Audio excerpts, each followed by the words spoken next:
Hey y'all, Bladed Angel here, and today's video I'll be talking about car mods because that's what literally every other car YouTuber and Minecraft YouTubers apparently do if they want quick views and lots of hate. Except here's the twist, you probably thought the title means I'm making fun of these mods. But in actuality, I am not. I'm actually talking about really stupid stereotypes that form when certain mods are talked about.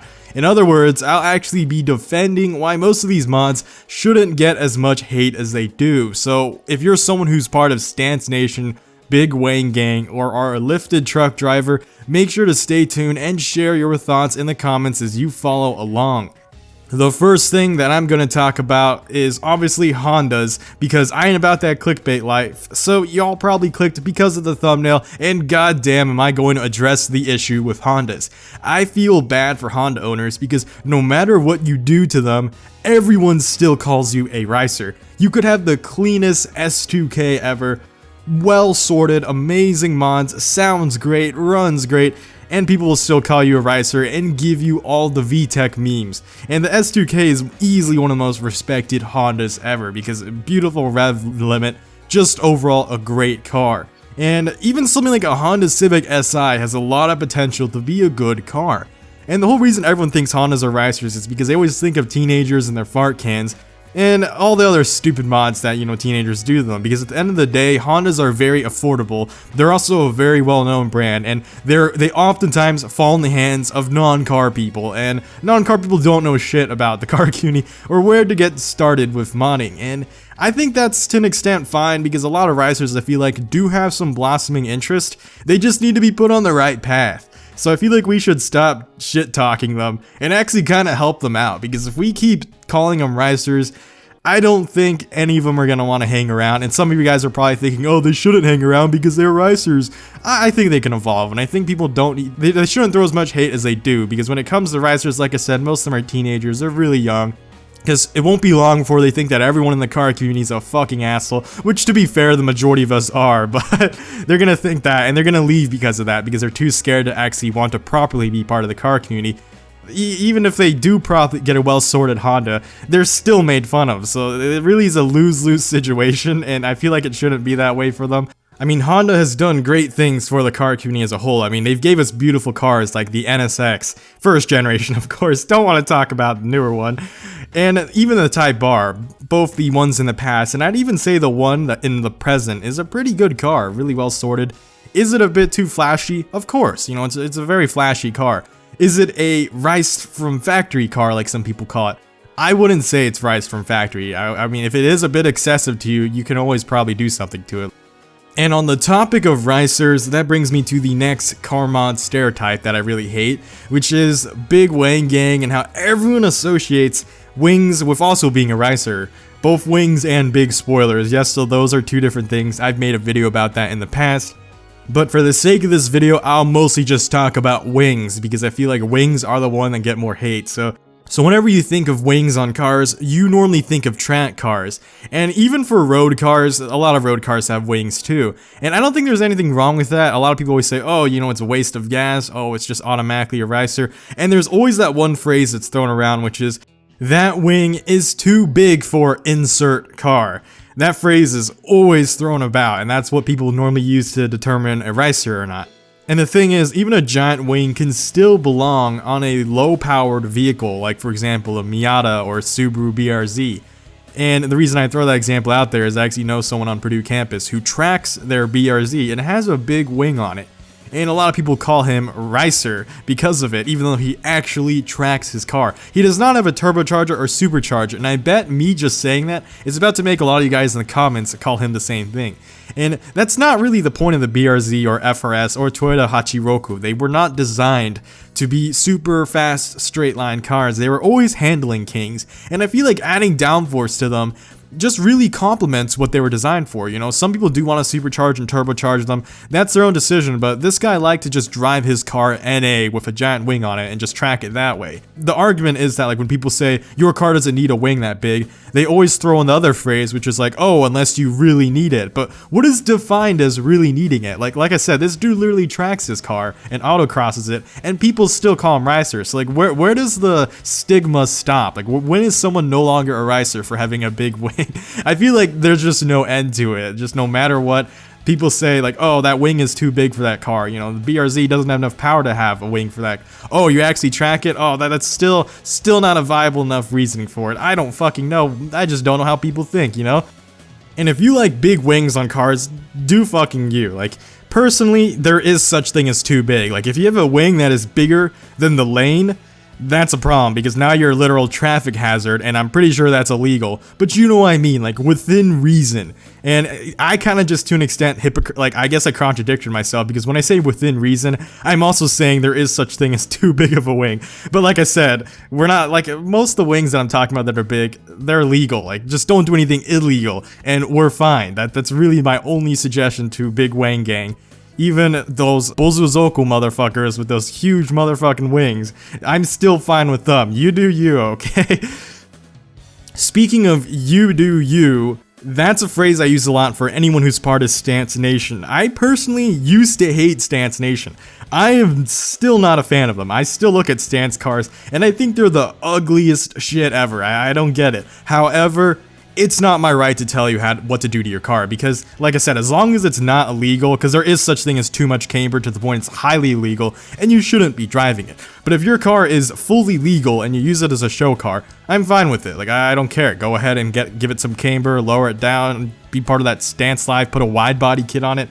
It doesn't matter how inefficient it is or how many people think it's the most riced out shit ever. If people like it, it's their money. They can go do it. Don't fucking do anything illegal. That's really all I have for those Stance Nation bros out there.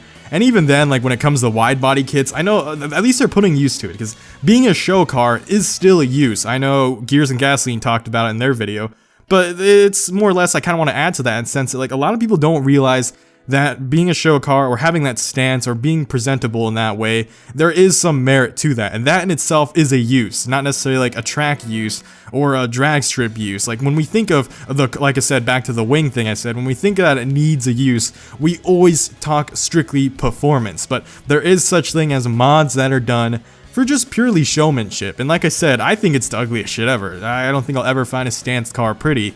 But there are people who think they are pretty, and to those people, it's worth the effort to put all that effort into it.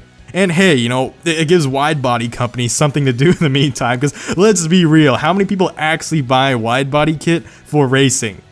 Here's the hint. Not many. So I'm glad that they're getting some business, and as someone who just supports the car industry, I think that's great. Kind of diverging away from cars, I want to talk about lifted trucks. And boy, are there a lot of terrible stereotypes, because lifted trucks, like I said, this whole video is about car mods. I don't know if you consider trucks, cars, whatever, it depends on countries. Different countries have different laws. For the sake of this video, we're just going to talk about them. So, a lot of people think it's a terrible mod to lift up a truck as high as possible.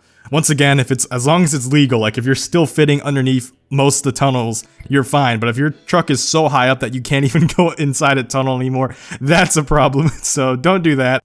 So a lot of the stigma around lifted truck drivers is everyone thinks they're an asshole driver, or they always throw the compensation jokes. They're like, you know, small dick syndrome, SDS is what I call it. Everyone makes fun of lifted truck drivers for that. And at the end of the day, like, what I have to say is, have any of y'all actually tried talking to them? Because a lot of them, when I talk to them at least, because I live in Indiana, and there's a lot of lifted truck drivers here, because if you don't have and there's a lot of crossovers and SUVs too, because if you don't have a tall vehicle here, your vehicle just gets lost in the corn. Like, once the corn starts growing again, my Mustang is going to be literally invisible when I start driving it through the country. So there's a lot of lifted truck drivers here, and most of them actually compliment me all the time, and it's really strange because as a Mustang owner, I wouldn't think I'd click well with them, but I get along really well with Ford F-150 guys, mostly because a lot of our mods are on the same websites. Like, a lot of Mustang mods are on the same website as F-150 mods, and because of that, I talk with them a lot, actually, about a lot of things. You know, they compliment my car, I compliment their truck, even though I don't really like lifted trucks personally. Hey, you know, they were nice enough to talk with me and give me a compliment. And that's the thing, is I feel like a lot of people write these guys off as fucking assholes and don't actually bother to actually try to talk to them. Now, don't get me wrong, there are fucking asshole lifted truck drivers, and there are even riced out lifted trucks, quote unquote. I say that because riced is a whole, that just depends on opinion. But the thing with, like, them being assholes is literally any driver can be an asshole. I've probably encountered more asshole Prius drivers than I have asshole lifted truck drivers, and The only reason is people probably just don't notice a Prius driver being an asshole as much as they would notice a lifted truck driver being an asshole. I talked about this in one of my other stereotype videos actually about the BMW. So there was actually a research done where people figured out that, you know how everyone makes fun of the whole BMWs don't use their turn signals? So it turns out that only happens because people just notice BMWs more. And the more that stereotype is thrown out, like even non-car people make those jokes. So when people constantly throw that stereotype out, they're constantly on the lookout for it. So whenever they see a BMW not use their signal, they're like, oh look, of course, it's a Beamer, it didn't use its signal. And that just keeps reinforcing it. It's like it's a psychological thing. Basically, they told people to actually observe which cars didn't use a signal. And throughout the span, I think, of a month, people found out that a Toyota Camry was more likely not to use its signal than a BMW was. And the only reason people never really noticed that before was just because people noticed BMWs more than a Toyota Camry, because there's too many Toyota Camrys on the road. And back to lifted trucks, it's the same vein. Like whenever one lifted truck driver acts like an asshole, people think all of them are assholes, and that's not true. Like, yes, you're gonna come across one of them who's spitting diesel and disgusting black smoke at your car, you know, whatever, that sucks, I get it.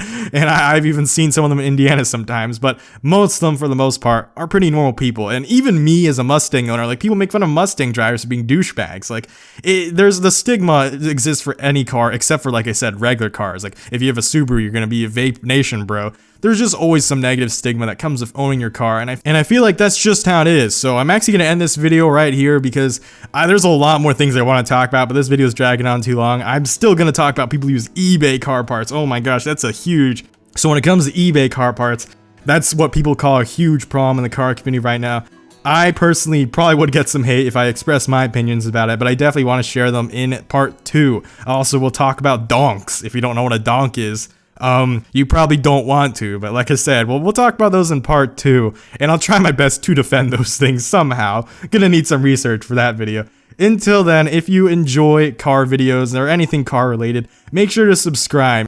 And if you had fun with this video, make sure to share it with your friends, especially if you're a Honda owner and everyone keeps giving you fucking shit about your Honda. You know, share it with everyone, share it with non-car people even, until people stop calling them ricers. Who am I kidding? That's never gonna happen. I'm sorry. Other than that, though, thanks for watching. As always, see y'all next time. Bladed Angel out.